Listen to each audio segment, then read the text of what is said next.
AM 1600 KIVA, ABQ.FM, rockoftalk.com, and rockoftalk.tv. They're all healed up now, folks. Thanks for being here. This is Tego and Tracy, Albuquerque's Real Estate Talk.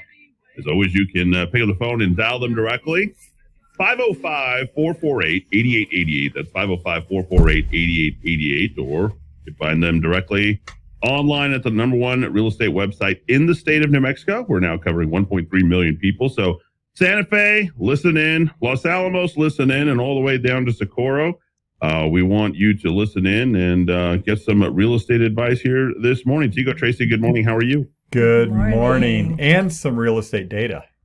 And data. Always data. You know, the big question out there, Eddie, is it a bubble? Is it a bubble? Is it a bubble? So we'll talk about that a little bit. I'll give you my thoughts as well as what some of the experts are saying regarding that. And, you know, I don't even know how. I did my market update the other day, Tracy and Eddie. And, I mean, how do you even talk about this? You know, what was interesting is that we've got all the data, but how to interpret it and what does it mean? Right. Yeah. I'm going to move your microphone. I always have people comment how I always move it back after you move it. Oh, really? Yeah. She literally did it as she was telling you she was doing it. Yeah, exactly. Tracy's a pro. She does that. She has that down pat. So we've got a really fantastic show as always. We'll get back and finish off that bubble conversation, but we want you to stay tuned for the next half hour because we'll talk about the power. I like that. That's one of my favorite words. The power of pre-approvals. April market data, as the Satamatic Tego Venturi stated. More records. Of course, it is very exciting right now. Low interest rates and, well, no inventory. We'll get into that. Homes are coming on the market almost equal to last year. More buyers. Interesting stat this week, which I'm sure both of you are well aware of. GAR put out a number on Rio Rancho year-over-year price appreciation of 18%. If you don't mind me just stepping in from a layperson standpoint, former real estate practitioner, I am going to say one thing that I do know for a fact. This is very, very different than 2007 and 2008. And then you have to factor in we're reopening the economy and there's no inventory on the market. This is a classic market example of supply and demand. For and affordability staying where it's at. So if anybody were to say that this is a bubble, so you might disagree with me, Tego, so we're going to wait to hear for what you say. But this is not a bubble. It can't be a bubble because people are buying in. They're leaning into the wind right now, and there's a very slight breeze. It's not like those headwinds that we had before. So this is just a different market force altogether, and it's more controlled by the actual physical product as opposed to just whatever people were doing before, which was the paper underwriting. Now the lenders, as you guys know, have always been irresponsible back in the early aughts, 2000 through 2008. Yep. But here it's way different. This is just I think it's a 180 degrees. And I think a lot of people, if you were looking to get the highest price for your product, which is why we have the very best here on this radio station, Tego and Tracy Venturi, this would be the time to do it. So we'll let you take it away from there, Tego and Tracy. That was great, Eddie. Thanks for that. You know what? You nailed it, Eddie, and it's true. There's the quote that I've been repeating is from Lawrence Hune, who is the chief economist at the National Association of Realtors, one of the guys that I follow, guys and gals. There's some great housing economists out there that I follow. And you know what? They're all on Twitter, too, which is great. Which is your favorite. I can get an update, hear what everybody has to say. Anyway, his quote that's being repeated quite a bit right now is, this is not a housing bubble. This is just a lack of supply. And, we were talking to some folks the other day, Tracy, at lunch, and they were like, well, there were no homes built. Well, yeah, that's part of it. Yes. We had very few homes built, right? We were down over a 10-year span by about 20 million housing starts, right? Yes. During the teen years of 2009 to 2019. Right. No, absolutely. Instead of 28 million houses built over that time frame, there was about 6 million. Right. So that was a huge number of houses that we needed to be built to accommodate what we need right now.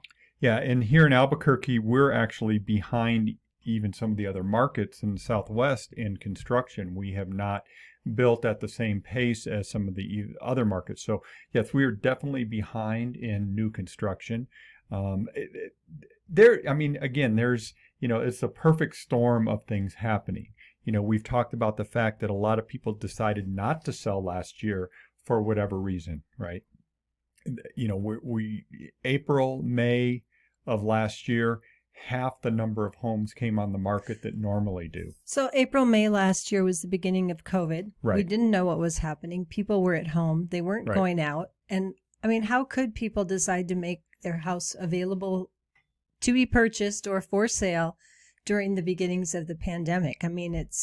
It's easy to forget how difficult it was then. We did not know. People were, not even bringing groceries into their house before they let them sit for a day or two or wiped them all down if they had some sort of disinfectant. So selling a house was not the top priority a year ago. Yeah, no. So that is part of it. So we've never caught up from that. So we got behind. Right. The thing is, and I've said this many times, is February of last year, 2020, 2020,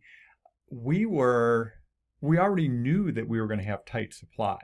The pandemic just kind of exacerbated the problem that was already building and had been building. Right. The other thing you have to account for is the Millennial Boom, right? The number of people that are turning, are in that age range from the late 20s to early 30s that are doing household formations. Yeah, it's mid 30s, I think now. But Is yeah. And a lot of them that are still first-time home buyers or move up. No, the Gen Zs are what, like under 25 now, I think? Yeah, I think somewhere so. in that range. Yeah. Anyway, there's this whole generational thing as well, and the whole demographic trend that's driving the need for more housing. We haven't stopped having babies, right? We haven't stopped, growing in population, so we need more homes. So anyway, I think we've made the point, Tracy, that there's just a lack of supply. Right. And so one of the bullet points that Eddie brought up that we wanted to talk about is people are saying, oh my gosh, there's so many less houses for sale. And we said, well, it's really not that different year over year, right? We still have houses coming on the market. It's just there's more buyers for those houses and they're selling quicker. So really, we're not down significantly. So a phenomenon that's happened here in the Albuquerque area over the last, it's been at least 6 months now, as obviously, I watch this all the time, is the number of homes coming on the market and the number of homes going off the market in our area. And when I say off the market, either selling or canceling or for whatever reason, it's stayed pretty equal. And so we're having homes coming on the market, and actually we're having homes coming on the market at a fairly good pace. Right. It's down. I'm going to pull up the number here, give you the data. You're on Rio Rancho right now. Yeah, I know. I'm turn off Rio Rancho. If we look at, Eddie was talking about the number, the appreciation for Rio Rancho, which the number he quoted wasn't quite accurate, but that's what the Rio Rancho. Well, that's what Gar put out, but it's confusing. Yeah. Anyway, the number of new listings coming on the market, if we look at the last 12 months versus the last 12 months previous, it's only down 1%. Now, we do have to account, again, for that March, April, May of last year where we were down substantially. Right. But again, we're getting a lot of homes in the market. I mean, if we just look at April of, just last month, we're, almost 15,000 homes came on the market. That's a lot of houses. It is a lot of houses. So it's really frustrating for buyers right now. And so, Tracy, I wanted to jump over to this whole conversation about being a buyer in today's real estate market in Albuquerque, and this whole idea of getting pre-approved or pre-qualified. I know those terms get used interchangeably, but the term we've been using, and the thing we've been saying lately, is the power of the pre-approval. And what is that, and why is it so important for folks? Pre-approval is very different from pre-qualified. Yes. Pre-approval means you're approved. We've checked your credit. We've checked your employment. We've looked at your taxes. We're very confident that unless something changes and you go buy a truck and a new appliances or something and open a bunch of credit, that you're a very, very strong borrower. You lose your job. Or you lose your job. Yeah. That one too. So the whole idea of this, the power of the pre-approval is it gives, not only for when you're making an offer, obviously, when you're making an offer, you need to have that to show that you are a, quote, qualified buyer for that property. Because when we're getting homes where you have 20 offers, and that is not an exaggeration, we are getting, 20 offers on homes when they come on the market right now. It shows that you're ready to go. A right? pre-approval makes you much closer to a cash buyer than a qualifying. Talk about what the differences between lenders, Tracy, and how important that is. Sure. So last weekend, Tego, I spent most of the weekend fielding calls, texts, emails about a house that I had put on the market. And it was a hot property, obviously. And in the end, we ended up with 21 offers to sift through. And it was interesting, and I kept saying that to you. I kept saying, Tego, look at this and see how they compare it. See this offer versus that offer and how they structured it. And honestly, there were a couple of cash offers, but there were a couple of financed offers that were exceptionally strong, where the terms that they had offered in addition to financing made sense. They were waiving appraisals, they were waiving inspections, or they were paying for things that maybe a seller sometimes pays for in our market. They were really tipping it in their favor. Sure. So the ones that were pre-approved from a local trusted lender versus ones where a lender letter came in and it said you're pre-qualified, and once we check your credit and your stuff, and subject to, then we will feel more confident. It says this is not to be used for anything, basically. And the ones that were that were pre-qualified, not pre-approved, and from a lender I'd never heard of, or from an out-of-state lender, they just didn't have the weight of a good local trusted lender. Somebody that has a reputation in Albuquerque, that also has a reputation to protect and wants to make sure they're doing the right thing for our community. And there's a bunch of those. I mean, no doubt about it. So just to say, what does that mean, right? A reputation to protect. So the realtor community has a lot of pull in, the buyers call and they say, yeah, who do you suggest, for the loan? And you're going to pull out a couple of names and say, these are the ones that have closed on time, have had good communication, have great rates, and what they charge to do the loan is fair and reasonable.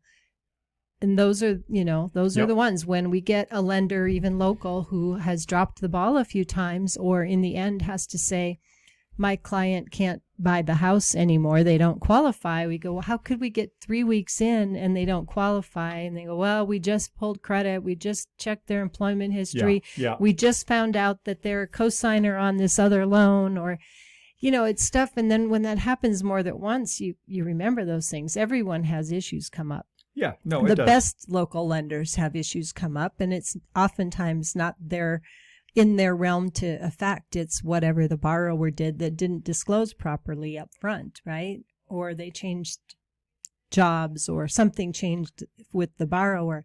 But obviously a good local lender with a reputation for doing the right thing and getting it done is going to help an offer. Tracy, what are the factors that they look at when they're doing a pre-approval? Pre-approval.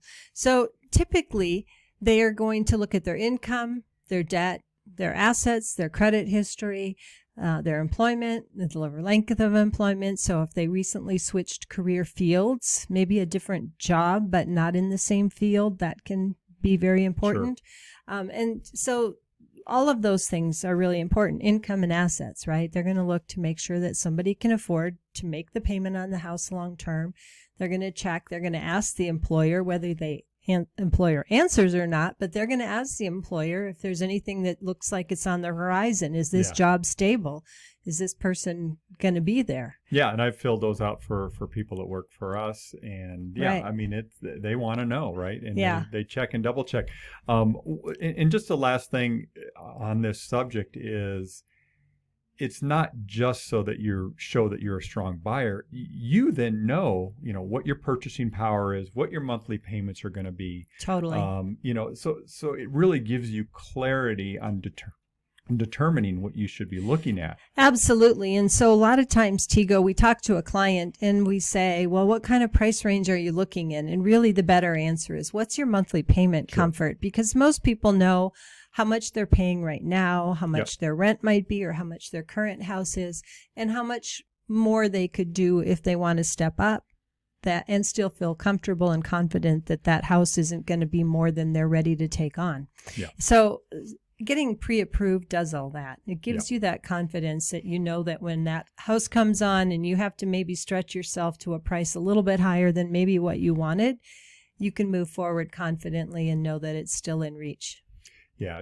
So one thing I wanted to just talk about this, you were talking about the underwriting standards and making sure that people have a job, can pay their mortgage, can, have maybe even have some money in the bank, some reserves as they call it. Right.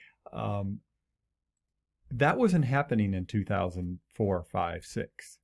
And the point I want to make is that this is, again, one of the reasons that this is not like 2008 when we had that real bubble where people were buying homes that had no business buying a home, to be honest with you.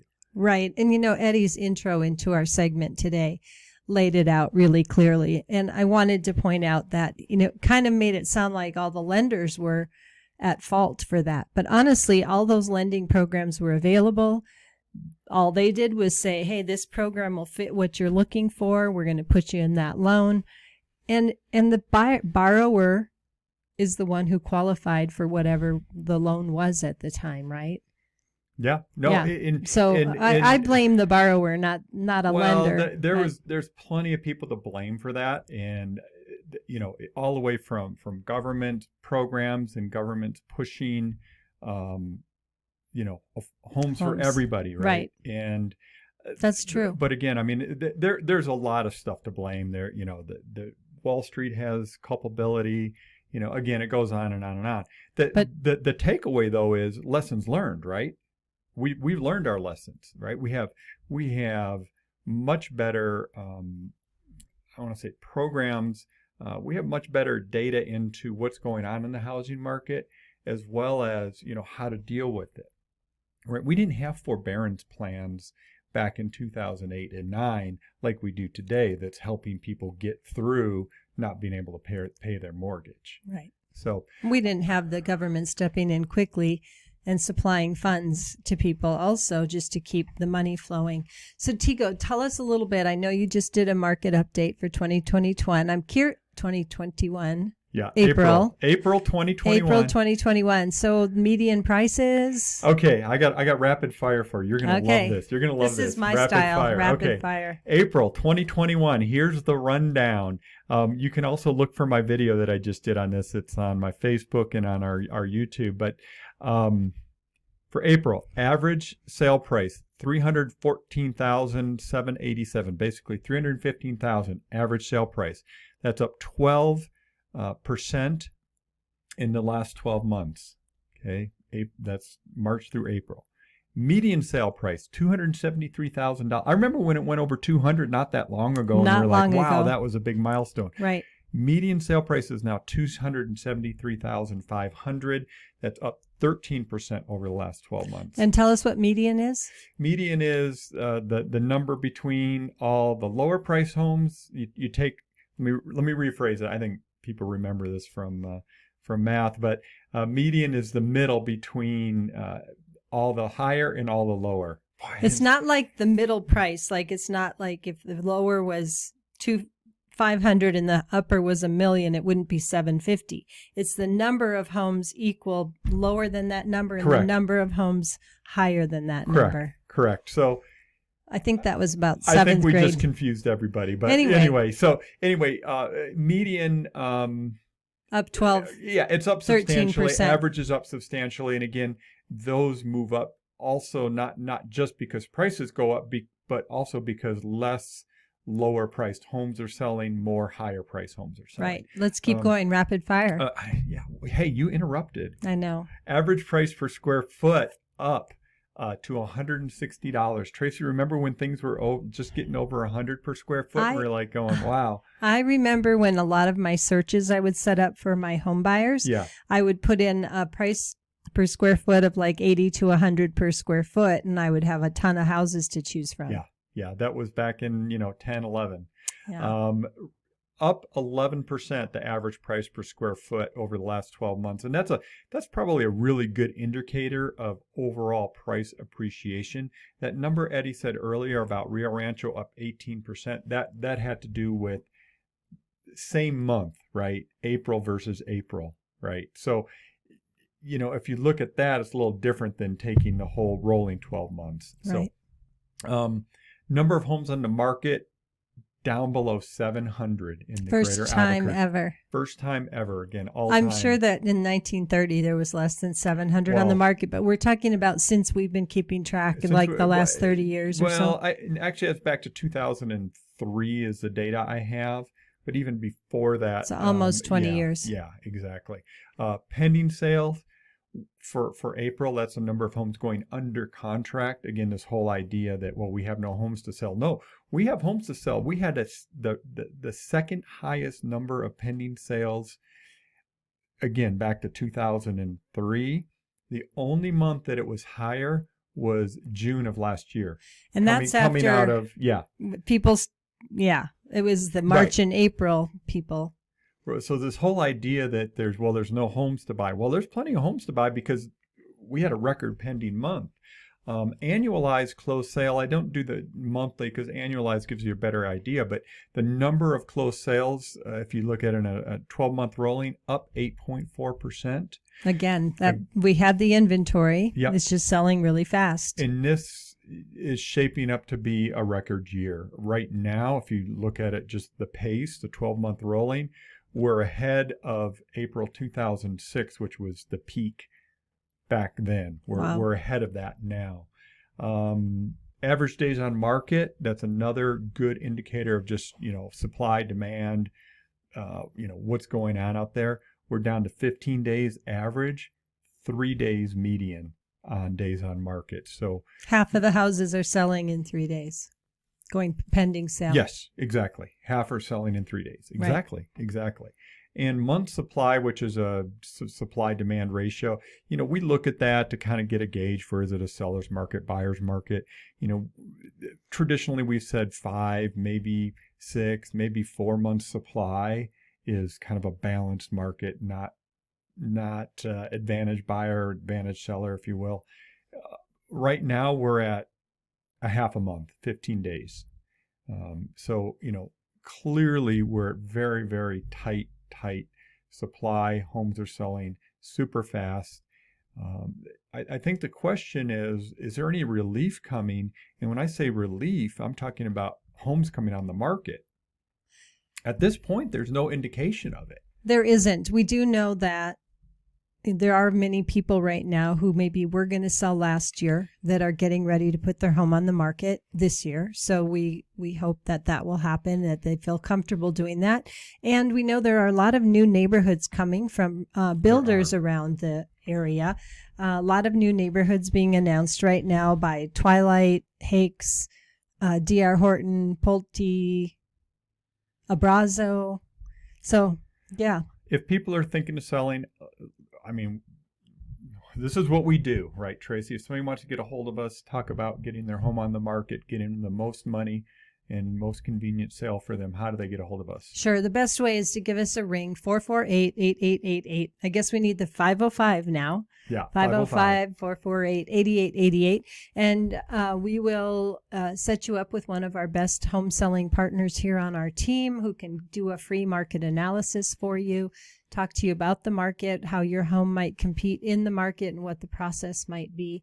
And then you can kind of make a decision from there if it's the right time. Like you say in the ad that we have running here in the Kiva is, just because the market is hot, obviously you don't want to leave money on the table, right? You want to get the most for your money. You still need the premium marketing. You still need to make sure that your home is merchandised looks great, get you those multiple offers, get you an offer that really puts some money in your pocket. There was a survey, Tracy, from Realtor.com about why people are selling right now, and these are the top 5 reasons. Okay, well, I'm going to skip to number 2. Okay. We can make a profit in the current market. We've had several people, especially people who own rental houses, that are sort of tired of being property managers or paying a property manager or fixing up rental houses. I bet you know what that's like, fixing up rental houses. Quite familiar with that. In your spare time. They've just decided it's the best market we've seen, and they're going to put the house on the market. Yep. So the property managers, for sure, or the rental property owners, we've seen quite a few deciding to cash out while the market's great. I want to mention a couple stories about this, is that we can make a profit in the current market. We've had more than a couple of people that have sold their homes for way more than they ever thought they would be able to, that maybe weren't, financially super strong. Now they've been able to really put some money in the bank, really, and bank that equity, and it's really satisfying. I can think of 2 examples in the last month, right? One, our client realized that their home was going to sell for way more than they thought, and the equity in it. They literally sold the house, and they're traveling the country for a year in their RV that they own outright. Yep. And they put all that in the bank, and they just decided now's the time. We're at that age. They're not quite our age, but they decided it was time. They could work from anywhere. They're literally doing their travels around the country in an RV while they don't own a house. And another one that we are putting on the market this coming week, her employer, she could live pretty much anywhere. They wanted her to move to a different locale where there's more homes and the prices are more affordable. And because she likes to live out in the country, even more affordable. Yep. So she's selling their house. It just is because of the market. She's like, it's a great time for me to take a position with this company in a different area, take the profit from my current house and invest it in a house in a market I want to be in. Yep. That happens to be more affordable. So, well, let's get back. Let's go back to number 1. Yeah, number 1. The 5 reasons homeowners plan to sell this year. You did number 2, which was take a profit, right? Number 1 was the home no longer meets their needs, and we've seen a lot of that obviously after COVID, and just people living at home, working from home, and so on. We don't need to go into that. I think everybody understands that. A lot of people just want a smaller house and less work. And I think you and I can relate to that. Smaller house, less yard, maybe less upkeep, more freedom to when we can move about the country more safely or the world more safely, go away and not have so much upkeep at the current place. Along with that, Tego, so they want a smaller house, less work. What I hear that I kind of relate the same is newer house with less maintenance and upkeep issues. Yep, for sure. Another reason, number 4 reason, was want to live closer to friends and family. Mm-hmm. I think, I don't think. COVID, no doubt, made people want to connect more, be closer to friends, connect with people more often. So I think there's some of that as well. And number 5, drum roll. Okay, go.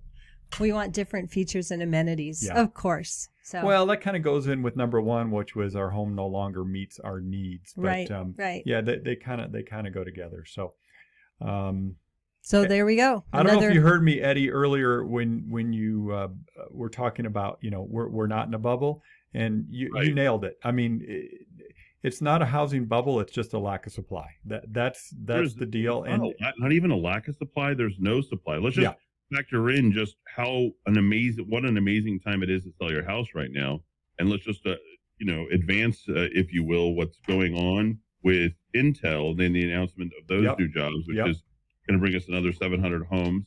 We have the increase in the prices for 18% Rio Rancho. There's just too many things right now, and you're going to see that. And let's not forget, the biggest lesson of all this is something that you and I have talked about in the past, Tego and Tracy, and that is New Mexico. If there is a housing bubble, we're not going to get it until 2 years after everybody else got it. Bingo. So Bingo. Absolutely. Pay attention to all the other markets because we're insulated by, I call it the G line, which is the government spending line. We're just completely insulated from all of that. So there you go. You nailed it. Nope. I actually was thinking about that in my market update, in that, we're going to see it coming. Now, I'm watching a bunch of stuff anyway, Eddie, things like number of price reductions, number of showings, foot traffic in houses, number of people looking at homes online. Realtor.com gives us that data. So there is a bunch of data now that I can watch and see if demand starts to wane a little bit. I'll see it coming. We will. It's not coming right now. But as always, you'll see it coming because you listen to Tego and Tracy Venturi right here in the Kiva on AM 1600 KIVA, ABQ.FM, AM 1490 KRSN in Santa Fe, and 107.1 in Los Alamos, covering 1.3 million people from Socorro all the way up to Taos. You can hear us. And if you have real estate questions, Tego and Tracy track the entire state.